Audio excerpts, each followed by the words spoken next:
inspirational message. This is as much for me as it is for you. If you find it helpful, feel free to share it.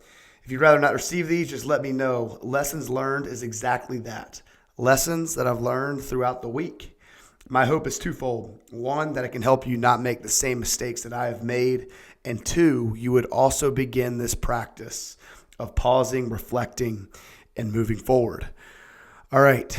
This lesson is a difficult one for me, but fear is the thief of patience.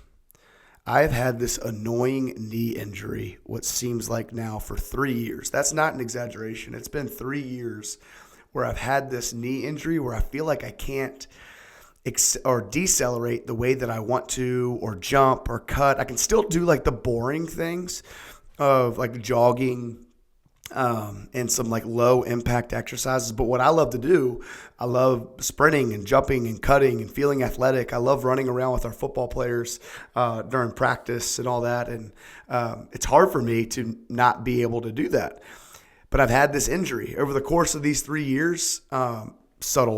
Humble little brag here, like done like a couple like half marathons. A couple of you guys are probably like, that's nothing. But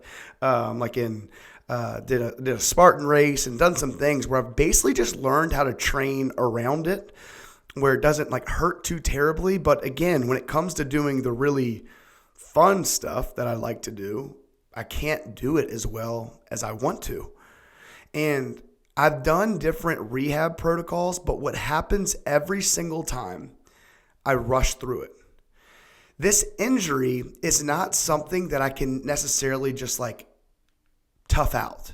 It's not something that I can just kind of like mentally push through because it's not a traditional injury. What this is a bone bruise that's lingered and allowed my body to compensate its movement pattern, which now I can't decelerate without pain because my body views that as like a dangerous position. It's a joint compression issue is the way that it's described. So what I have to do, I have to slowly rebuild confidence with my knee at certain angles and with certain levels of intensity and flexion and impact. But I have to do it slowly. And if I rush, I start back at square one. And here's the issue. It feels like 90% better. Feels 90% better, and I'll feel fine. I don't feel it walking around. I feel it kind of when I'm going downstairs, but not much. And then I'll try to go do something because I think I'm better, and then I can't. And I'm not as explosive, but more so it just hurts. It legitimately hurts. So again, it's called this joint compression issue. And I'm thinking, why on earth, like I feel like I'm a disciplined person. Why on earth can I not just be patient through this? And when I mean patient, I mean 3 to 4 months of slowly rebuilding that movement pattern and slowly retraining my body. Here's the reason. I am fearful. Just being honest.